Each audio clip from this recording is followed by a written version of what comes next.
Bardot Brigitte. Pas grand-chose. Brigitte. Brigitte.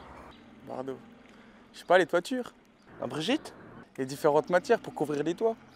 Il y a des villages qui veulent absolument de l'ardoise, mais ça c'est les règlements d'urbanisme qui l'imposent. J'avais peur que les bardeaux se détériorent plus vite que l'ardoise traditionnelle. Pour un architecte des bâtiments de France, ce n'est pas un produit noble. Ils recherchent beaucoup des produits naturels ici.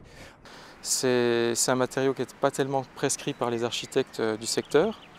Pour eux, l'ardoise veut dire matériau durable dans le temps. Donc le client il préfère souvent l'ardoise d'Espagne au Bardot. Au point de vue du prix, c'est exactement le même prix à quelques centimes d'euros près, le mètre carré.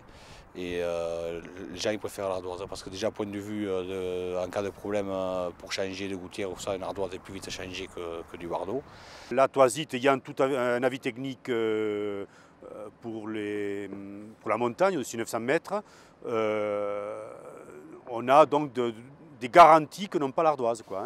Donc au départ, cette maison était en chaume, donc la toisite était le meilleur matériau pour ce type de toiture.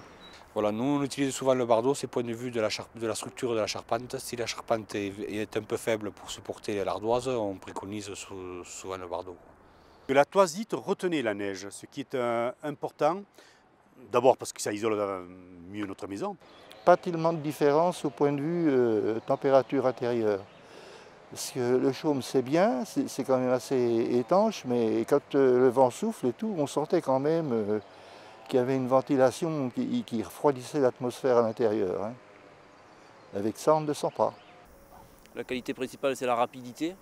Les découpes, c'est toujours plus facile de découper du Bardot que de l'ardoise.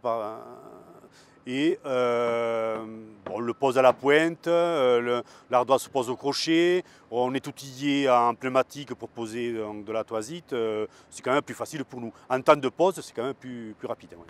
Je pense que la toisite a fait bénéficier d'une économie de 50% sur la toiture.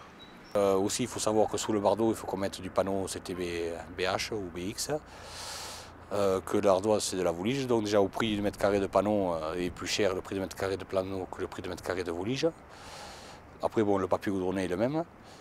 Mais déjà, point de vue sur tout le toit, on va moins cher en ardoise qu'en Bardot.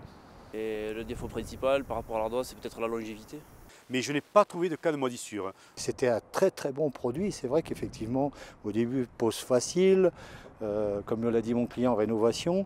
Et je peux vous citer, parce qu'il ne faut pas non plus être contre le produit, des toits qui ont plus de 20-25 ans dans la région, sur Formiguère, des gens qui ont posé de la toisite, il y a l'épaisse de cette époque, qui ont 20-25 ans, qui ont très bien vieilli.